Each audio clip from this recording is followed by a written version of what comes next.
Hi, this is the bad boy, Joey Janela, and you're listening to the Going in Raw podcast. Joey Janela always goes in. This is the American Nightmare, Cody Rhodes, and you are listening to Going in Raw. Hey everyone, Kenny Omega here. In case you didn't know, we have an awesome kick-butt show called Stephen Larson's Going in Raw, and they're going to be supporting AEW every week amongst many other things. Goodbye and smooch. Good night. Bye-bye. Hey, friendo, Steve here. And Larson. And welcome back to Going in Raw, the only pro wrestling podcast you're going to be listening to right here at youtube.com/Stephen Larson. Filmed live at twitch.tv/Stephen Larson. And, of course, found wherever audio podcasts can be found. If you're listening to the sounds of my voice, do us a big favor, man. Leave us a rating, a review, or a comment. It really helps boost the exposure of Going in Raw. For us to get a 5-star review. Hell, if you think we're a 1-star podcast, by all means, drop us a 1-star review. Absolutely.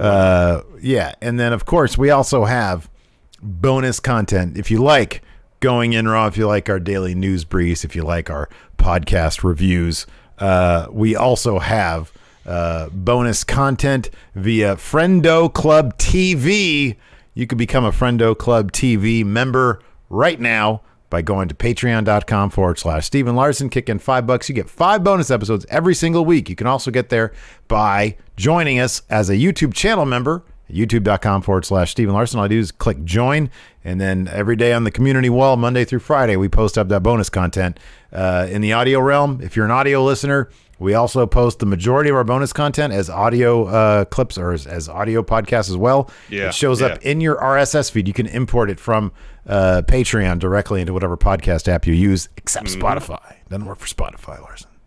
And then, of course, if you throw us a Twitch sub over on the twitch.tv/Stephen Larson every day, the link goes out. I need to get back onto, at the end of every week, posting retroactively the content for that week. I keep on meaning to do that. I will make it part of my routine. These days, if somebody hits me up in my DMs on Twitter and they're like, hey, I just threw you guys a Twitch sub, can I get the bonus content? Then I'll just write them back and just give them bonus content. So yeah, anyways, kicking things off real quick here. Awful Waffle here in the Twitch chat has donated $1 and said, is it just me or did Taz's promo make it look like he's the one fighting Mox at Fyter Fest, not Brian Cage? He says that was weird. Good thing Cage started talking for once. Yeah, Taz is doing all the talking. It's like he has the bone to pick with Mox. Yeah, no. Hey, Mox, you were doing my shtick. Anyways, probably the biggest news coming out of tonight are 2 pretty cool signings. One person I had never even heard of because I don't watch AEW Dark. The other person I was very familiar with because I like that NWA stuff. And, of course... he's a veritable auteur as well, doing his own video packages on internets and such. Ricky Starks, I don't know if he's directing these things, but you got to check out his Twitter account because this dude, this guy has got some filmmaking skills, or whoever he's working with. I want to make sure I'm giving credit where credit's due. So whomever is responsible for this stuff, my God, these are really cool. This dude has got everything going for him, man. Stroke Daddy, absolute Ricky Starks is now with AEW after the episode aired. Tony Khan have made it official on Twitter and did the whole picture with he's standing there and it says Ricky Starks is AEW. And then they did the same thing for ABADON. ABADON. I know you got to let me say it so I can remember how to say it properly. ABADON. This is rad. Like this chick is rad, man. This was crazy. This was like something out of WCW. Yeah. No, that awesome. and her ABADON is all elite. Still was really cool. They had like a glowing background behind her, and she was all scary looking in front of it, and it was all atmospheric and frightening and such. It's this is either like a really good render, or it's like straight up like a digital painting of some sort. It looks amazing. It looks like something out of a horror comic book. It's next level. It's good stuff. The only thing that was disappointing, and this is a minor thing about Ricky Stark's debut, is that when he did his promo on the Tron, it was typical AEW promo. I want to see one of his efforts. I agree. They let Darby Allin do his little black and white filmmaking series. Hey, maybe it was short notice. I don't know. Maybe they had their own idea and he didn't pipe up. I don't know. But here's the thing. I'm hoping that like what we saw, it was simply for the TNT title debut thing, and then we're gonna maybe be reintroduced to him via what we know he can do. These awesome these things blow. These little short films of his, they blow out of the water anything AEW does, anything WWE does, anything flipping Impact does. Impact has some cool stuff. Anything Impact does, anything New Japan does. This stuff is awesome, and they need to run this stuff. Yeah, the one he did, I can't remember which. It wasn't the last one, but it was a little bit back. Like had a very strong Kubrick vibe. It did. It totally did. It was like, yeah, like the shot of him in that like weird house thing. Yeah. And it was just, it was frame perfect. It was totally symmetrical. All the hallmarks of Kubrick were there, man. Yeah. Yeah. I want to know who's doing his stuff, or if it's him. What is he doing in pro wrestling? This guy should be directing like motion pictures, dude. I mean, he should, but maybe he just realized. I mean, he should be doing TV if you want to do long form storytelling, and kind of do what you want to do, and not have to rely on the whims of the studios. You gotta go into television, man. How about this? You do like real, good, long form, complex storytelling. Television, not films anymore. Somebody needs to get this guy. Okay, I like where you're coming from. Somebody needs to get Ricky Starks or whomever is directing his stuff to direct the straight to Netflix series. I don't want to call it straight to Netflix. The Netflix series. Netflix original. The Netflix original Drive TV series adaptation. Because that stuff, he could be the new Drive man. Stroke Daddy is the Drive guy. Yeah. Is the Ryan Gosling guy. I'd rather see that than Ryan Gosling. Yeah, I would too. Yeah, man. Me too. Blind Man here says WWE, they got top tier videos. Not like this. Not like this. No. These are cinematic masterpieces. Yeah, these are really good. Anyways, he was in a match that Cody buried him again. So... Yeah. Hey, you know what, man? Our friend Mikey Omega hit me up tonight. It was like, hey, Brian Cage is going to lose to Mox. And I was like, yeah. And then he's probably going to fade into obscurity like Lance Archer has after he faced Cody. Sitting ringside like everybody else and not have a match. It's like they brought Lance Archer in. It's like, all right, we're going to put you in a program with Cody. Cool. Am I going to win at the end? Mm-mm. What am I going to do next? Mm-mm. Oh, am I going to be on a rampage afterwards? Yeah, I mean, we can give you a camera. Be a rampage of catering. We got a pretty good spread over there. Help yourself to the prime rib. There you go. Oh man. Anyway. You can get an end piece and a middle piece. So you get the one piece with all the seasoning and the good crust on the outside, and you get a nice medium rare piece from the middle. Best of both worlds. He's like, look, man, I'm here to work. I'm here to make an impact. I'm like, oh, this is an impact. No, I mean, impact. I want to. You were there before. Yeah. And then, yeah. And then Jake's over there. Jake's over there catering. God damn, Lance, get over here. Fuck, this stuff's so good. Yeah. They don't have this in the accountability crib. Oh gosh. DDP makes me eat 18 eggs a day. I'm tired of damn eggs. Anyways, AEW is fun though. It was cool. Yeah, set up some stuff for Fyter Fest. It was heavy on tag team wrestling, and all the matches were good. Yeah, they're good matches. Even this opening tag bout for the tag titles, you got Kenny and Paige taking on the Natural Nightmares. Listen, we all know Natural Nightmares got no chance to win this match. Yeah, right. Needless to say, it's always fun to see 50-year-old Dustin doing Canadian Destroyers, doing Frankensteiners, doing stuff that we never thought we'd get to see him do in his days as Goldust. QT Marshall does a bunch of cool stuff. And they told a fun story. And you know what? Now that I'm used to Kenny not being the focal point, not going after titles, he has really become like I don't know the exact term for it. He's working in service of others and not himself. Yeah. Like the thing about the vast majority of this match is he was the one getting isolated. He was the one getting beat up. Yeah. So when Hangman gets a hot tag, it's Hangman that looks like the star. Yeah. I don't not huge on that, to be honest with you, man. I've gotten used to it. Yeah, I'm still resistant. I'm still anti. Because here's the thing about Kenny. Go ahead. Here's the thing about Kenny. You said this before. It's not a one-to-one analogy. But when Bray was losing all the time, and they're like, gosh, there's ruining Bray, like the original version of Bray. And you kept on saying, you know what? It just takes one match, one win for him to turn it all around. And that's the same thing with Kenny. Because remember, leading up to that Pac match, the one that was on TV, that was amazing. We were like, what are they doing with him? Mm-hmm. Like, what's the deal? And he has that match. It is mind-blowingly good. And you just know he could still do it. You know, he's working in service of others in the company to develop them, and which he said. And if and when the time comes where his number is called and like, all right, Kenny, see, we need you to be the guy. Yeah, he could still step up. That's not going to happen, though. That's not going to happen.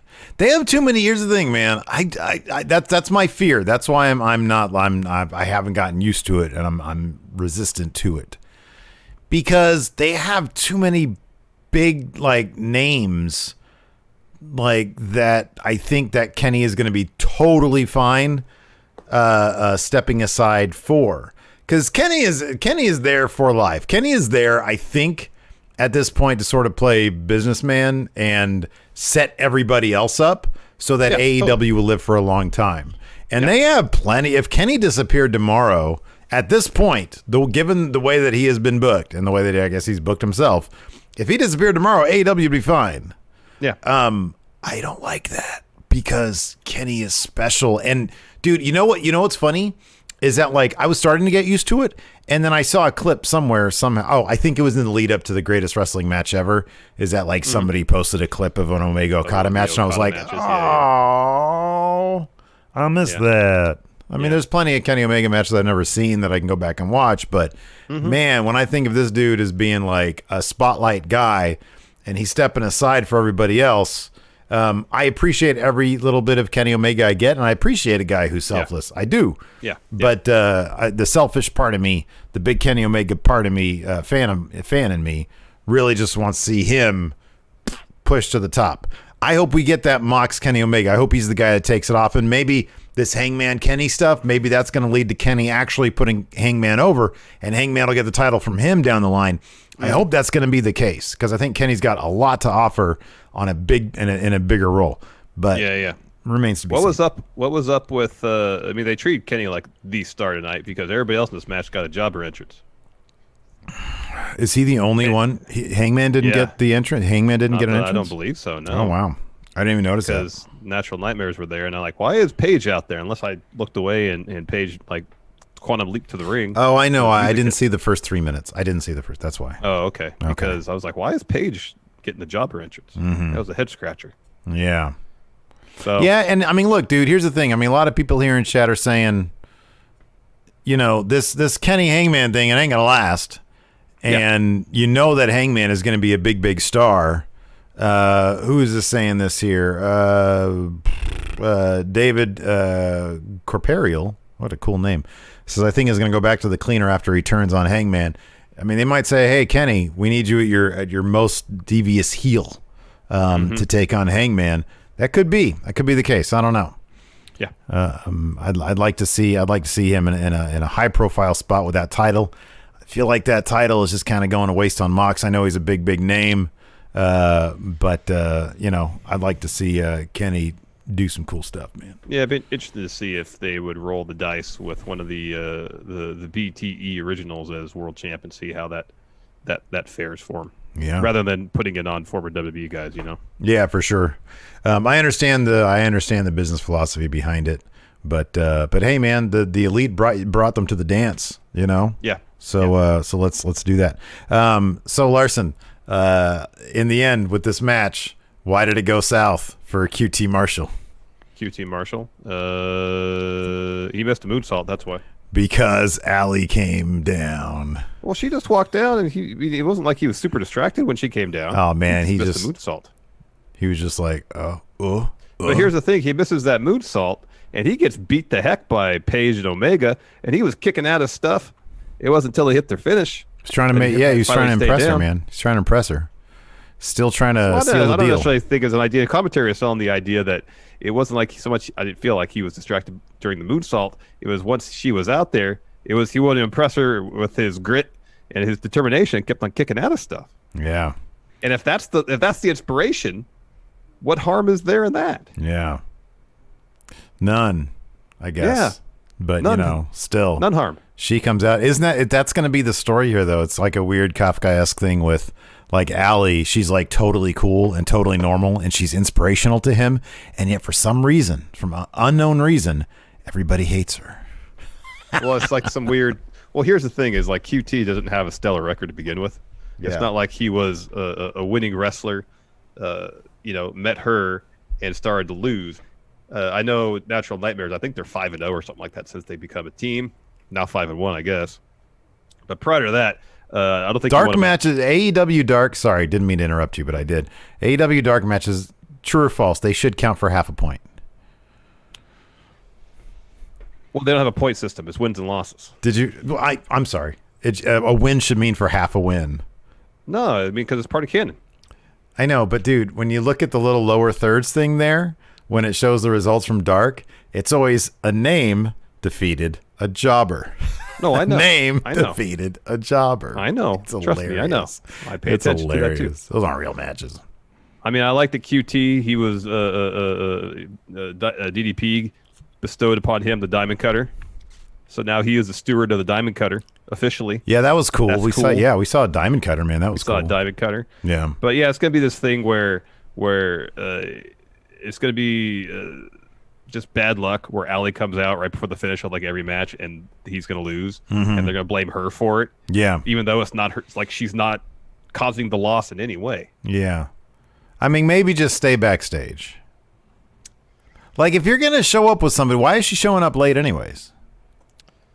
Yeah, I don't know. That's a solid question to ask. Anyways, he eats, like you said, he eats a bunch of offense from the champs, keeps kicking out, but then they hit the last call for the win. Was this a tag title match? No, was it? Yeah. Yeah. Oh God, man, missed opportunity for the Kenny Nightmare. looked beat up at the end of this too. Yeah. Well, he's got a lot on his plate. Anyways, man, let's get on with the rest of this card. But before we continue, here's a word from our sponsor, forhims.com. Larson, I want you to think long and hard about this question. What's a common issue that men face, maybe even QT Marshall, but don't always want to talk about? Oh, you're talking about ED. 40% of men struggle with ED by the age of 40. But why do guys turn to odd solutions or do nothing at all when they can turn to medicine and science? Of course you go with science. Heck yeah, man. So check out... What? I said, heck yeah, man. Yeah, so check out Hims and discover the tiny pill worthy of a big celebration. Yeah. Hims connects you with real licensed doctors and FDA-approved products to treat your ED.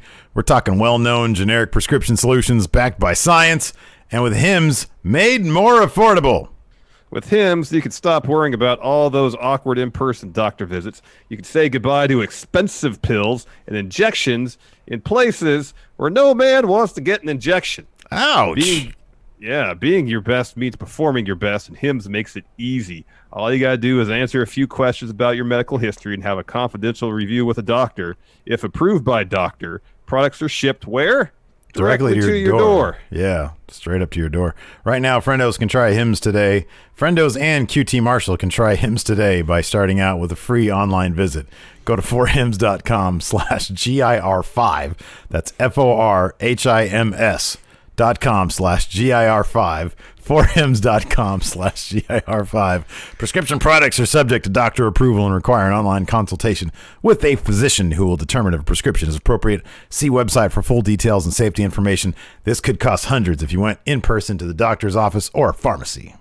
Remember, that's forhims.com/GIR5. Maybe that's the deal, man. Maybe QT just needs some Hims to get some action going. Maybe Allie's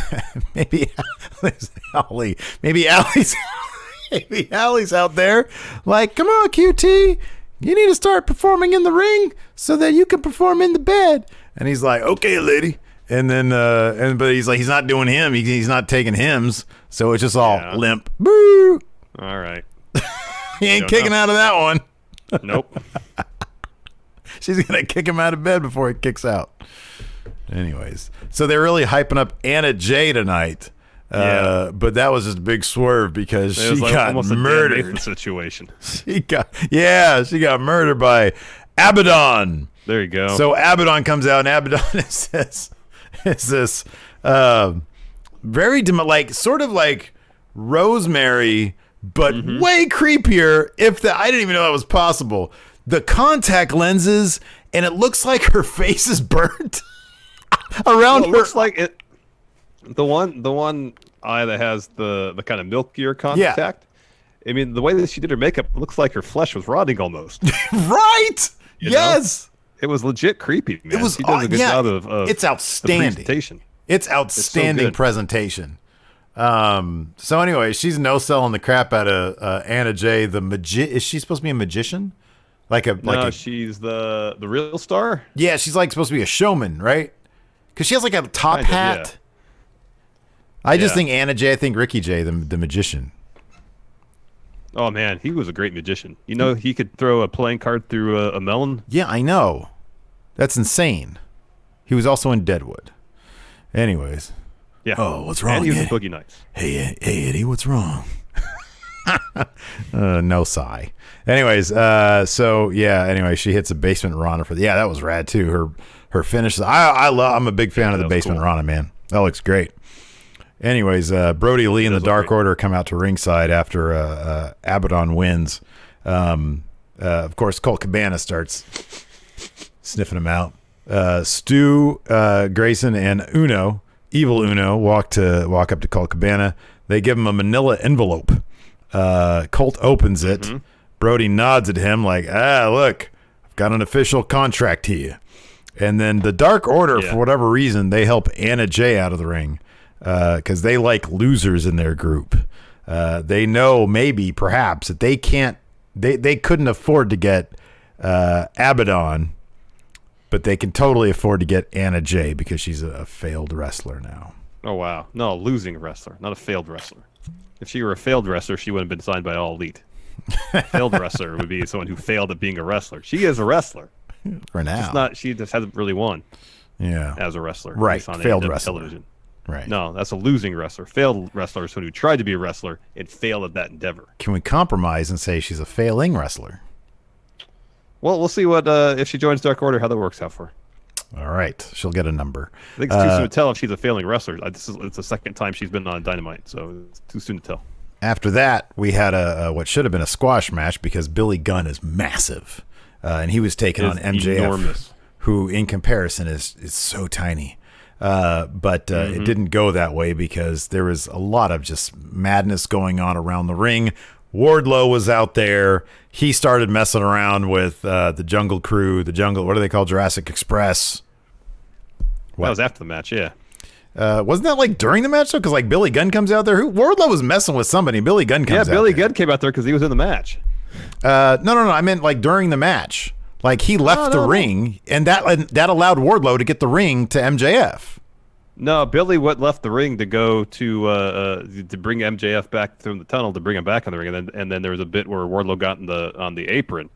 Billy punched him off, and while he's punched him off, that's when Wardlow tossed the ring to MJF. Yeah. Yeah, but I swear it wasn't until after the match that Jurassic Express got involved. Yeah, no, I know, but it was just a mess. Oh, like at one point, when they went to MJF and he had the ring, wasn't Billy Gunn like attacking Wardlow at that point? Yeah, he threw him with the barricade. Yeah, and he left the ring. That's what I just said.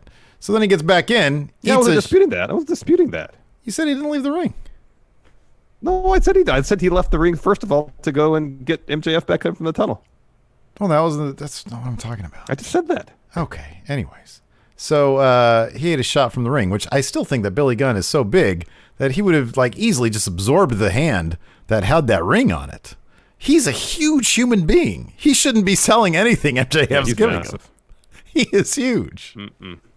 Anyway. Although MJF did do a pretty thorough job of working over his legs, so I guess he could sell that. No, at the beginning of the match, MJF was like, he was respecting the strength of Billy Gunn. And I mean, Billy Gunn is old, so I guess there's that. It's just, I think it's, Billy Gunn is those old WWF guys were huge, man. They're huge. Yeah, he's enormous. He's enormous. Yeah.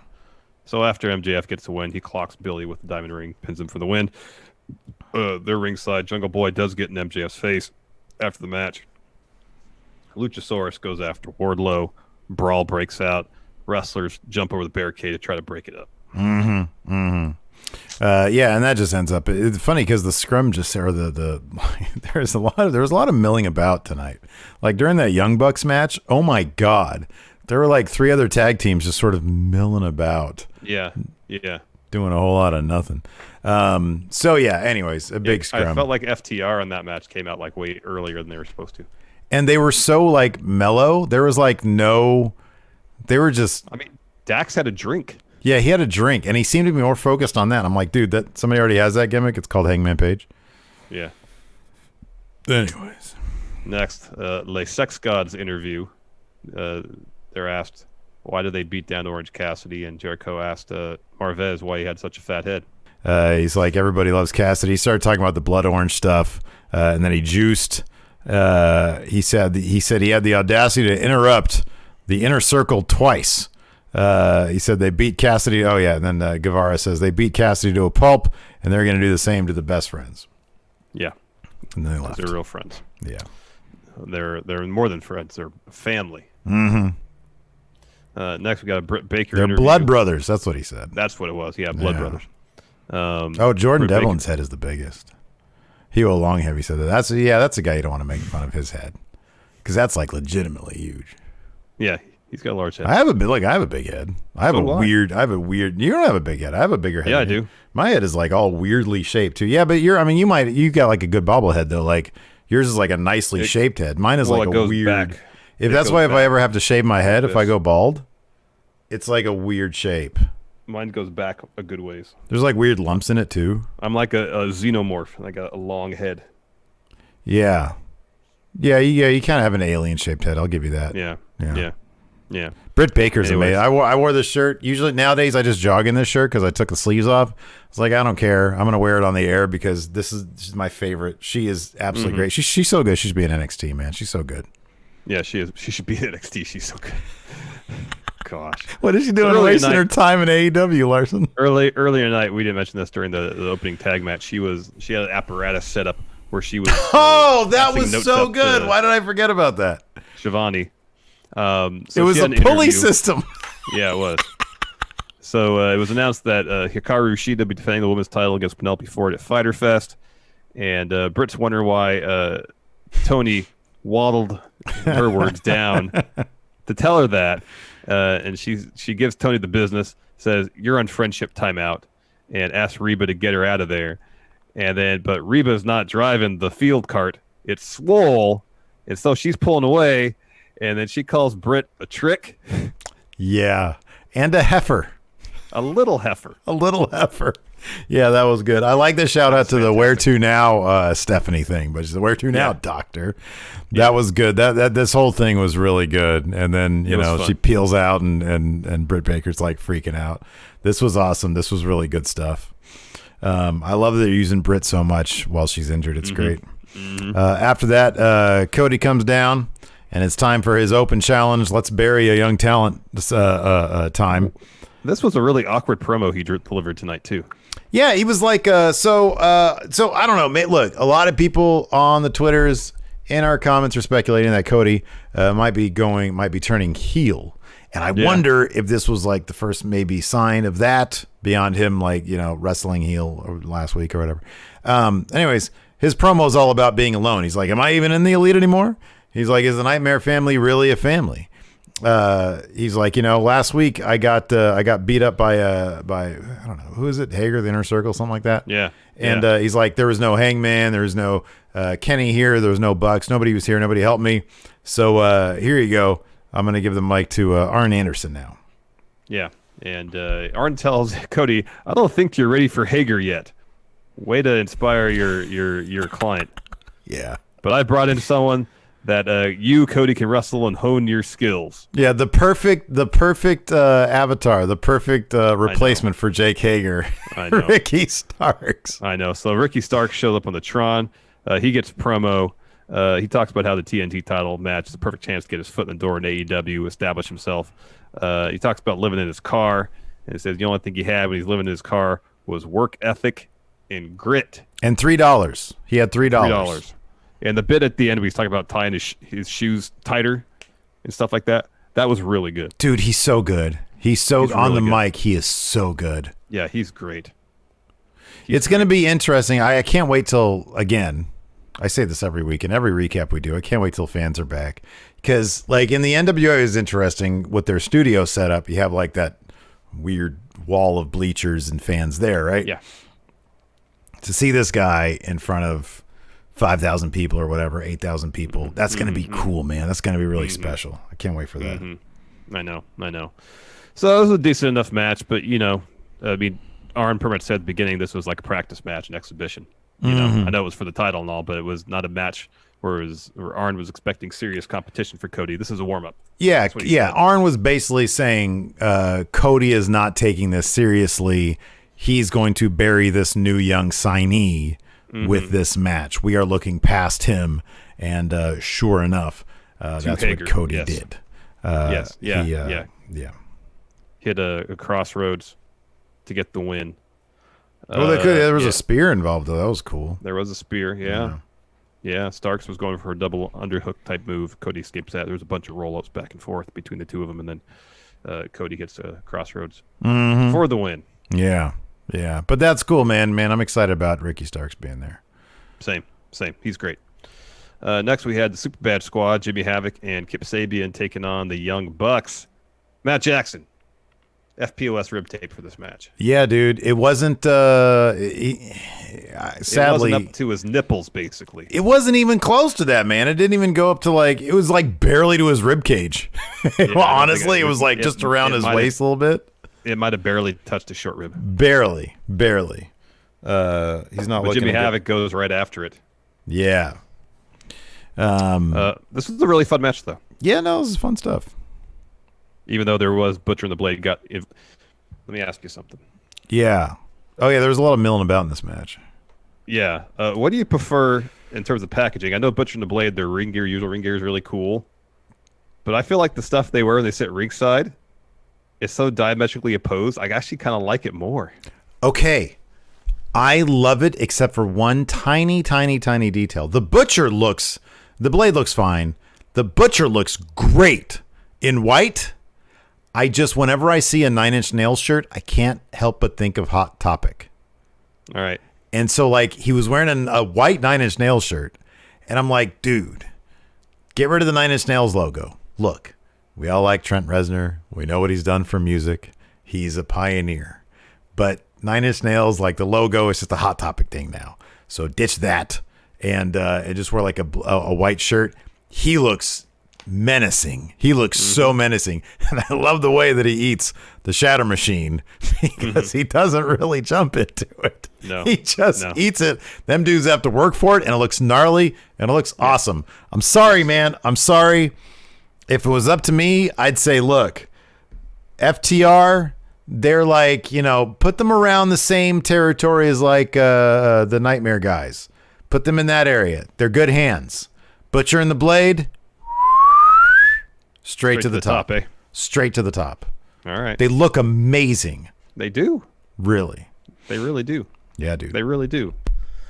Fun match. You mentioned Butcher and the Blade. They were talking trash to the Young Bucks, and then eventually they jump over the barricade, get on the apron. Jimmy Havoc produces a wet floor sign, hits Matt in the ribs with it, gets a 2, and that's when FTR just kind of ambulates down to the ring. Just saunters down. Dax has a drink. And then they kind of disappear. I don't know where they went. They're still there because they show up later. But you didn't really see them. Penelope Ford gets involved. She gets that wet floor sign, uses that too. Towards the end, the Young Bucks up for a Meltzer driver. And so Nick is on the apron ready to do the springboard thing. Butcher and the Blade are on one side. FTR is on the other side of the floor, so he's looking at them.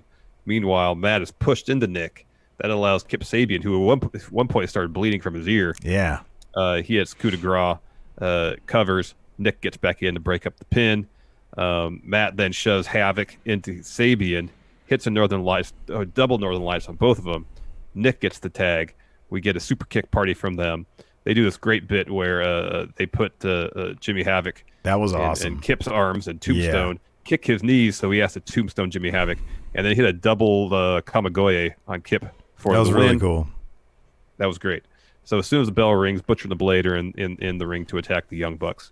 FTR get in there too. They first start fighting with Sabian and Havoc, and then turn their attention towards Butcher and the Blade. They hit Goodnight Express, Shatter Machine on Butcher, and then the Young Bucks and FTR both hit Mindbreakers on Blade and Jimmy Havoc, respectively. And the kind of little thing like this, anything you could do, I can do better thing. Yeah, I dug that. I like when they did the super kick thing in front of him. I thought that was cool. Man, we got to have a conversation about the FTR though, dude. Like, remember in WWE when, I mean, regardless if they were heels or faces, which most of the time they were heels. Were they ever were there faces on main roster? No. Yeah. No. They had that swagger about them. Like when that when that music kicked in and then the we go hard, they came out and they moved with their like hips swiveling, you know. They looked like what their gimmick really was. You know what I mean? Like these guys are old school, tough, Arn Tully type guys. You know what I mean? Mm-hmm. They had that thing. And then even when they would do like that short period of time when they were with Shane and Drew as like their tag team of the faction of that very, very, very short-lived thing, even when they were with Randy Orton, and he'd see them talking, they were in character, right? Yeah. And they carried themselves because they understood what their characters were. I fear that FTR at this point is just those guys. It's just them without any hint of character, in which case they have to rely on their actual personalities to carry them as characters, which when you nail your character so good in WWE, it's difficult to rely on that when you don't have the thing that you're doing before to rely on. And I know that the matches are going to be really, really good.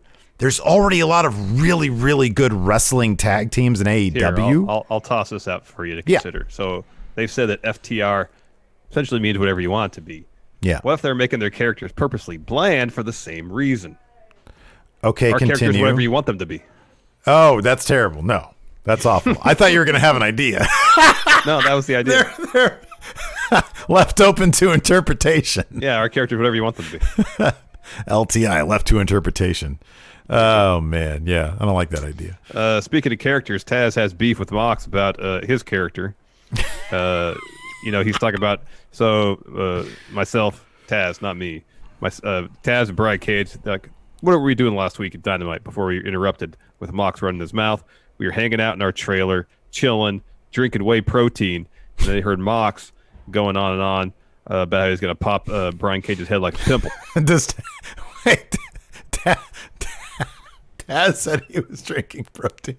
He might whey have been protein, yeah. He might have been drinking chocolate milk while Brian Cage He was said drinking. we were drinking whey protein. That's what muscle guys do. Yeah. No, I know.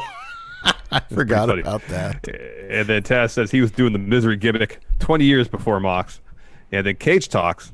He says, I wish this Fighter Fest was now. He's like, I don't know what I want to do more. To drop Mox on his head or take that AEW title. And Taz says, why not both? In kayfabe, why was Brian Cage hanging out outside at a parking lot, like an outdoor parking lot near the freeway overpass? In his ring gear. I don't know. Why was he doing that? The only thing I think of that's like behind the football stadium. I really wish that he was acting self-conscious at the time. He was like, if I looked like him, I would probably be wearing my underwear all day long. Yeah, and it'd be like a thong underwear too. I agree. Enormous. I'm just saying it looks goofy. It looks like an old WCW thing. That was a point. So you're probably right. And so after that, we had Mox's response. And what did he say? I don't know. I fell asleep during that. He said he was like a meandering thing. He's like, who can stop Taz and Cage, and never answer the question. He says they think it's a good idea to step in the ring with the champ. Wasn't that what Kevin Nash said as he was impersonating Goldberg? Are you ready to wrestle the microphone toy? Yeah. Oh, that's what it was. And he says, I'm the judge, jury, and executioner of AEW, the one who makes heads roll. I'm like, all right. Yeah. I mean, he had intensity and stuff, and there was a couple of decent lines and whatnot, but it doesn't really make a whole lot of sense. No, man, that title's being wasted. Gareth here says Taz was in there chugging muscle milk. Oh, that's great. You got to actually work out after that. No, it's good. It just builds muscle. Taz, you need to work out to take advantage of it. Oh, it's good. I'm going to watch some TV. What are you going to watch? Supermarket Showdown's on. Supermarket Showdown. They got this channel called Buzza on Pluto TV. It's all game shows from like the 80s. Oh, Match Game's on. Match Game's on. Hey, give me another muscle milk. So next week we got Sammy Guevara taking on Matt Hardy. That'll be good. Yeah. We got Brody Lee and Colt Cabana. I guess that was what the contract was, taking on Sonny Kiss and Joey Janela. That'll be good. We get Wardlow versus Luchasaurus. Crap, man! They're gonna wait a second. Sonny Kiss and Joey Janela are just gonna job out to Brody and Colt next week. After they had Janela maybe. with that promo. Unless Sonny and Janela can win because there is a dysfunction between Brody and Colt Cabana. Maybe Colt takes the loss and Brody's like, okay, do you see now why you need to be under my wing? That kind of thing? Maybe. I hope so. Like that, yeah. All right. Or the opposite where they don't get along. All right. Natural Nightmares taking on FTR, and then Mox will be action with Taz on commentary.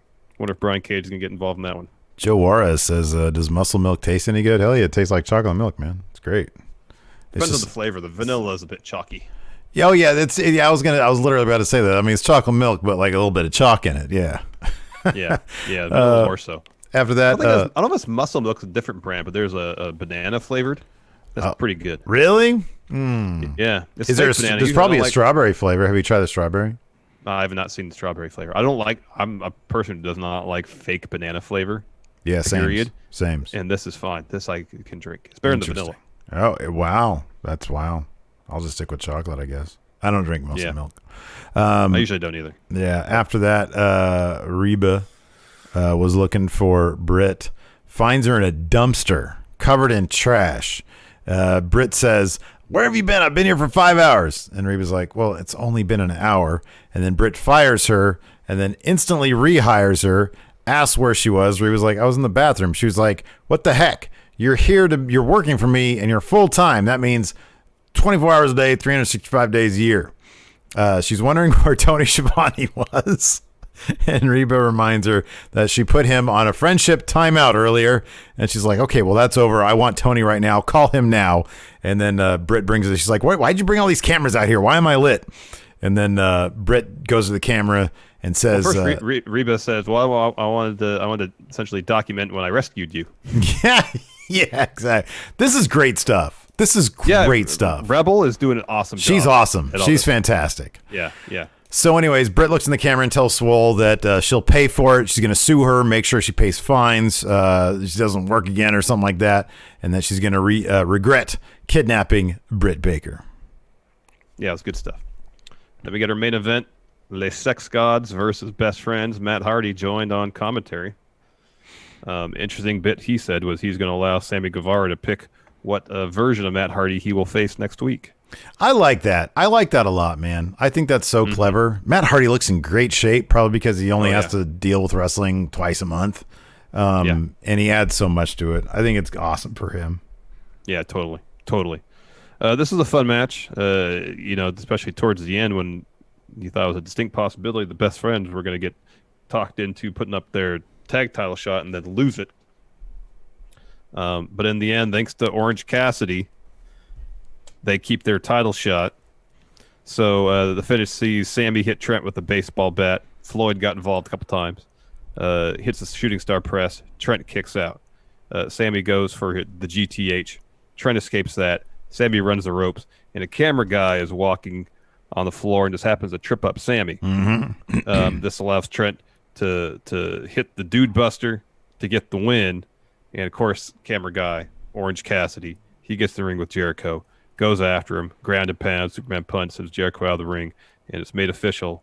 Orange Cassidy versus Chris Jericho will happen at Fyter Fest. Yeah, that'll be a fun match, man. I think Jericho's going to have a lot of fun with that one. All right, man, let's answer some questions. Sure. First up, Nemo. I'm here on the Patreon. Great question. Which friendo created ABADON? And who signs her? Steve W or Fun Wrestling? Pretty sure she was made by... Crap, what was the dude's name that made all those great meat characters? Ooh. Oh, God, it's on the tip of my tongue. Same. Eyes, something about eyes. Ears of Justice. Ears of Justice. There you go. Oh, and she's totally a Steve W wrestler. Agreed? Yeah. She's like a first pick. Yeah, yeah. Dang MQ, at this point, it looks like the only recently released WWE talent that will sign with AEW will be Matt Cardona, formerly Zack Ryder, and maybe Kurt Hawkins. Impact teased EC3 twice, and Eric Young. Yeah, we'll see how that all works out. Zack Ryder seems to be the surest bet based on his relationship with Cody, you would think. But I wouldn't be surprised if any of the former WWE talents that were released back in April signed there, assuming that contract offers were extended. Oh, in Impact? No, to AEW. If Rusev showed up at AEW, I wouldn't be surprised. Or Miro, sorry. I wouldn't be surprised if anody showed up at Impact or AEW. I mean, by all accounts, Impact is treating their employees pretty damn well during the pandemic. And people seem to like working there. So I wouldn't be surprised at all. And I think they're going to be something really to look at when fans come back to see what the enthusiasm level is with Impact. Because, dude, I get so many comments from people saying, man, you need to watch Impact, I have a hard time getting into it because of the empty arena stuff. Like, it's difficult. Like, I don't know. Like, WWE and AEW are fine. My favorite thing these days is NXT again, because I think creatively they're hitting on all cylinders. But, like, I don't know. Fans really do it for me. I was watching the New Japan Cup the other day, and it was cool. Like, honestly, because I hadn't seen New Japan in such a long time. And like they had some really, really fun matchups, like Yano and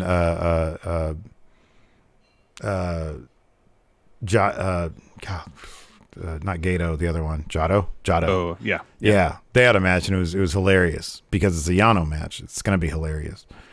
But like once fans come back, I might try to start checking out Impact again.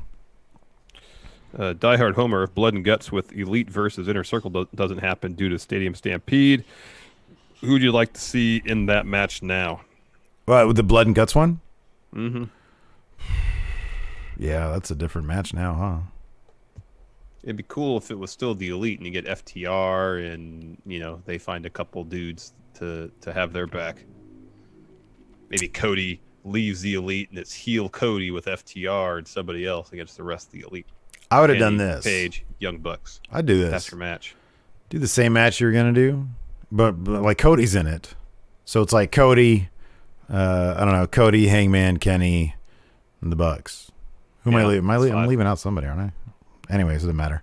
Oh, it was going to be Matt in that match, I think, wasn't it? Yeah. Instead of Cody, it was going to be Matt. Yeah. Okay, so take Matt out, put Cody back in. Cody and Jericho together could be a lot of fun. Cody in the Inner Circle could be tons of fun. That could be a blast. It might also make the Inner Circle jump the shark. But who cares? I think that'd be great. Maybe if Jericho wants to go out on tour, you'll have the new Alpha in Cody there to pick up the slack. And he's a champion, so they'd have gold with them. Yep. Stevie Ray asks, and no, not that Stevie Ray, asks power rank indie stars to answer the TNT title open challenge. Well, as far as I know, Jeff Cobb still doesn't have a contract. I don't think he re-signed with the Ring of Honor. I remember hearing about it at least. So you can have him. Well, I mean, there's the whole like Danhausen and Warhorse thing. Warhorse's fans are clamoring for that, so that might actually happen. That could be fun. So they're Cal challenge. Oh, number one, Cal Jack. Number one. Christopher Kaufman. This question for you, Steve. Do you have a permit for those guns?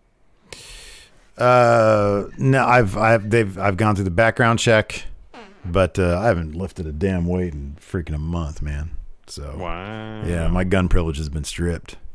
Wow. But you know me, I'm a real Second Amendment guy, Larson. Anthony G. He says not really a question, but Abaddon looks like she came out of WCW. It's true. Totally. Flats 3, you think we're going to get an 8-man Young Bucks FTR versus Kip Jimmy, Butcher, and Blade. First match involving the Young Bucks and FTR is together. Yeah, I'd be surprised they did that Fyter Fest and saved their one-on-one match for All Out. Yeah, I agree. Adrian C. Why is Lance Archer so satisfied to sit back and watch these shows from ringside? Shouldn't he be on a rampage after losing to Cody? Same with Brody Lee after losing to Mox. At least Brody Lee is doing something. Brody Lee is running his business. He is recruiting. He's building for the future. Lance Archer is supposed to be a murder hawk, and right now he's just like normal hawk. He's just sitting there doing the only nothing. thing he's murdering is his free time, apparently doing nothing. If you're going to do that, just give him a bucket of popcorn each episode. I know. You know? Humanize the guy a little soda bit. and some popcorn, I know. Yeah. Omega Advent, what is the more iconic picture, Becky Lynch with her busted nose or Candice LeRae's entire face covered in blood? For my money, it's Candice LeRae, but popularly, obviously, it's Becky Lynch. Becky Lynch, yeah. Joe Juarez, are we going to get a Dominion live stream? I'm not sure. Jesus, when is it? It's July, 13th? right? It's another month. July 15th? 13th. 13th? Oh, I'd be down for that. I'm pretty sure I'd be down for that. I will do it remotely. Yeah. I have to do it for my garage. Awesome. Asian Murr. Steve, did you check out Suzuki versus Nagata? It's brutal. I heard it was really good. Yeah, no, I did. It is. It's pretty brutal. Very physical. It's good stuff. Diehard Homer, does Death Triangle have what it takes to be champs when they come back? Imagine all three with titles. Yeah, they can definitely be tag champs in either TNT or world champion. Yeah. And if they had all the belts, that'd be amazing. I don't really want them to be a thing still. I want Pac needs to be a loner, man. He's the bastard. He needs to be a loner. Thomas Dunnigan, will you be treating the 2-night, 2-week Fyter Fest like a pay-per-view event and do predictions? Yeah, I think doing like a watch-along would be cool. If you can swing it, I can probably swing it. I'll see what I can do. Yeah. Gareth Nicholas, is Abaddon hooked on bath salts? I think there's something else going on there. Yeah, there absolutely seems to be like supernatural element at play there. Yes. Yeah, for sure. For sure. Steven Hansen, do you see Stroke Daddy Ricky Stark staying long term with AEW? Nope. I think that guy is going to make a big name for himself in AEW, and then he's going to go where the money follows. If AEW ponies up a bunch of money, they're going to give it to him. If he wants to take it to how old is Ricky? He's probably super young, right? I don't know how old he is. Ricky Stark's age. We'll see if his age is anywhere. Age of 7. He's not 7 years old. Let's see here. Roy Rogers 92 asked, "Can we have Ricky and Elliott on the next WWE pay-per-view?" So would have Ricky and Elliott on for Extreme Rules? I'd like to have them on for something, but I don't know if I don't know what their availability is. I'm not sure. I wouldn't mind doing something with them, but I don't see them doing a pay-per-view with us. Well, Ricky stopped in for a bit for WrestleMania. That was fun. Let's see here. I have no information on his age. So there you go. Maybe he's in his 40s. I don't know. Let's see here. Do you think Jericho feuding with Cassidy is a way to build him up? Or is it just something to tie Jericho up till the next big thing? I think it's both. There's nothing wrong with it being both. Mm-hmm. Yeah. I mean, a match with Jericho is currency. You know, it's like, it's a lot. It's going to mean a lot for him. And also Jericho needs something to do until whatever he does next, if it's the Tyson thing or whatever. Mm-hmm.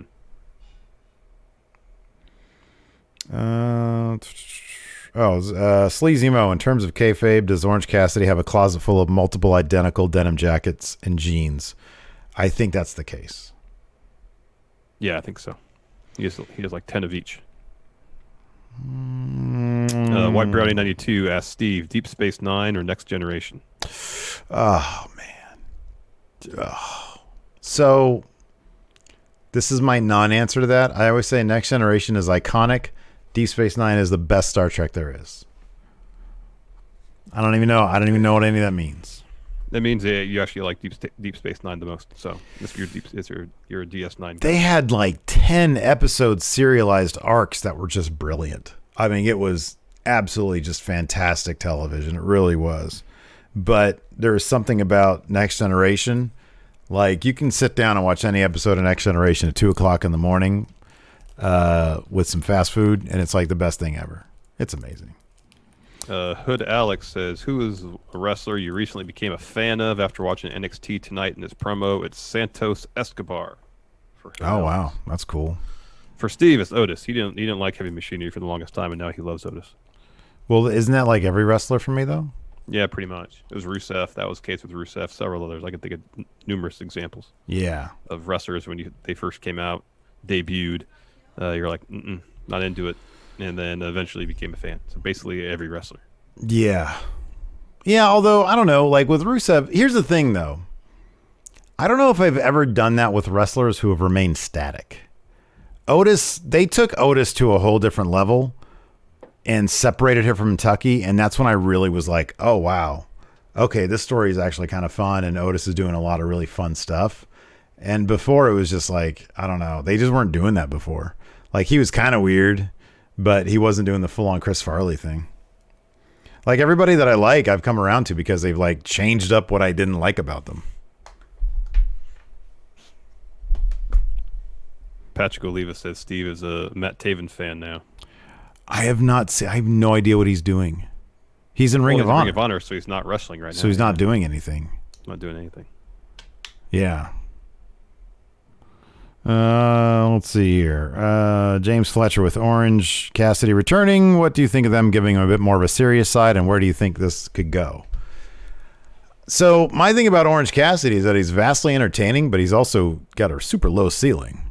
Mm-hmm. Like, I don't know what more you can do with him. I'm sure he's I think he's probably got a lot more that he can do, but I don't know where else you take that character. I don't know. Yeah, I don't know. Hopefully they'll surprise me. Yeah, I hope so. I hope so too. Okay. And last one, Gregory Faea. What next WWE legend do you want to see on AEW? I want to see the Dead Man Undertaker. Man, he's known to be for life. Mark Calloway. What? Vince? I ain't never going to no other company. Sid. What? No, it is. Sid. I ain't never going to no other company. Sid. What would Sid do? What'd you have Sid do? He would confront Jake and he'd be like, why do you have this guy? No. Okay. You got to have a segment between Sid and Arn. Oh, wow. Oh. Awkward. Yeah. So awkward. Oh. Anyways, that's it for the show. Thanks, everybody. Tomorrow at noon Pacific, 3 Eastern, we'll be dropping our NXT review. So hang out with us right here on the Twitch for that. And then, of course, it'll be uploaded to YouTube right afterwards. Thanks, everybody, for tuning in. We appreciate it. Until next time, we'll talk to you later. Good night. Goodbye.